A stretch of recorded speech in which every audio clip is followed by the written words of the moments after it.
The following program is video supplemental instruction. VSI is brought to you by the Teaching Center, UF's Learning Support Center, www.teachingcenter.ufl.edu.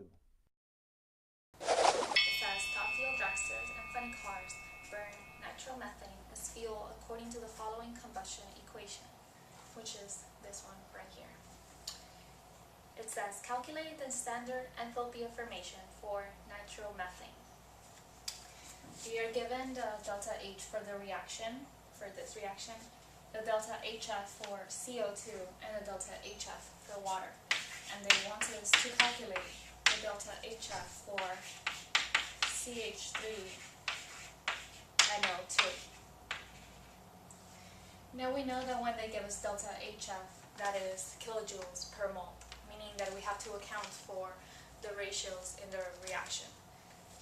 So we know that the delta H of the reaction is equal to the delta H of the products minus the delta H of the reactants.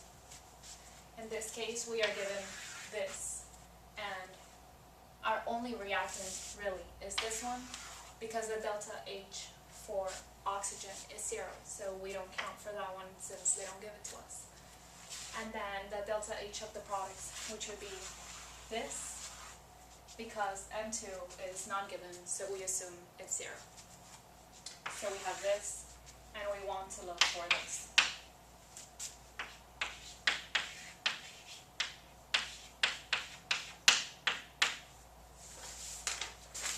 Now, since we are given the delta HF of our products, we have to look at how many moles there are of each, meaning that this number must be multiplied times 2, and the one for water must be multiplied times 3.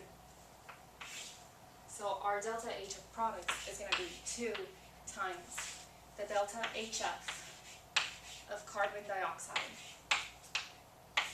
plus the 3, which is the moles of water that you have, times the delta HF of water, which is negative. And that's going to be minus the delta H of our reactants.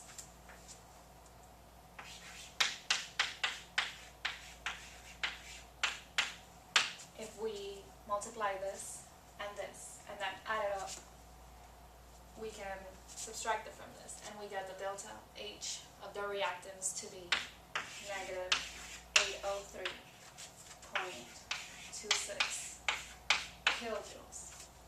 However, they're asking us for the delta HF of nitromethane, which we mentioned is the only reactant that we're accounting for in our delta H's.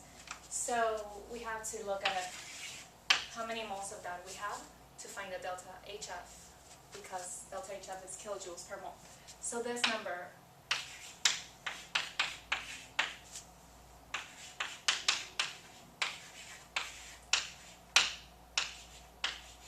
would be divided by 2.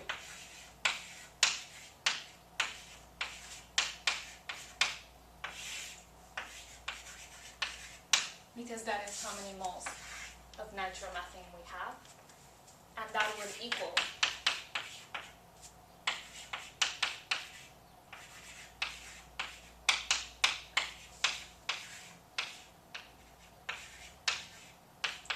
kilojoules per mole, which is answer number 3. The Teaching Center, UF's Learning Support Center, www.teachingcenter.ufl.edu.